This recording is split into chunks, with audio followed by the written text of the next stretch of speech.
तुमचा पेन आणि हा तुमचा चेक।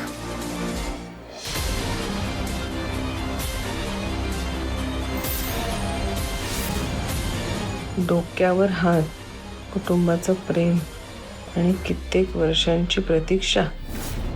काय लिहिलंस तू याच्यावर? काय लिहिलंय म्हणजे? सांगा ना, ह्या गोष्टींची किंमत तुम्ही पैशात करू शकणार आहात का?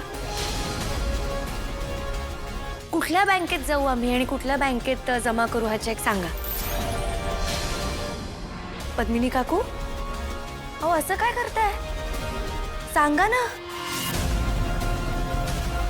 या सगळ्या गोष्टींची किंमत तुम्ही कशा करणार आहात?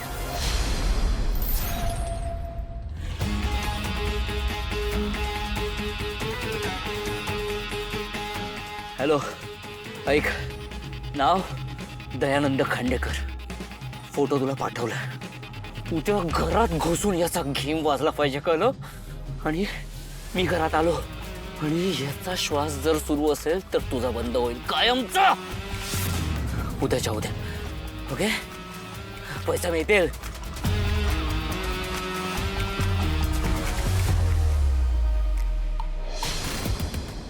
इतके वर्ष साधा वडिलांचा विषय जरी निघाला ना तरी डोळ्यात आलेलं पाणी। इतके वर्ष आपल्याला वडीलच नाहीयेत म्हणून लोकांनी केलेला अपमान, स्वतःच्या वडिलांशिवाय काढलेलं बालपण, त्यांनी केलेलं प्रेम, त्यांनी केलेले संस्कार, त्यांनी समजावणं, त्यांनी लाड करणं, त्यांनी खांद्यावर घेऊन अख्खं जग दाखवणं, त्यांनी अभ्यास घेणं, आईचा हात हातात धरलेला असताना त्यांचाही हात दुसऱ्या हातात असणं, या सगळ्याची किंमत तुम्ही कशी करणार आहात सांगा।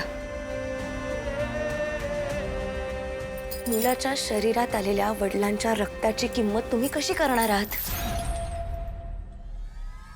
पद्मिनी काकू, तुम्ही खूप श्रीमंत आहात, खूप, पण या भावनांची किंमत तुम्ही पैशात करू शकाल इतक्या श्रीमंत तुम्ही नाही आहात।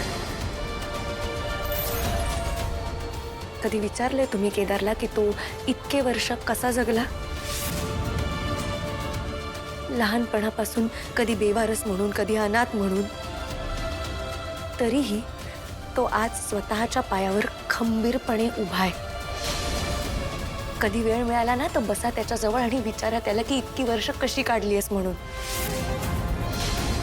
अहो तुम्हीच काय, तुमच्यापेक्षा कितीही मोठा आणि कितीही श्रीमंत माणूस आला ना तरी सुद्धा तो पैशाने हे विकत घेऊ शकत नाही। कारण कसं आहे ना, भावना पैशात मोजता येत नाहीत पद्मिनी काकू।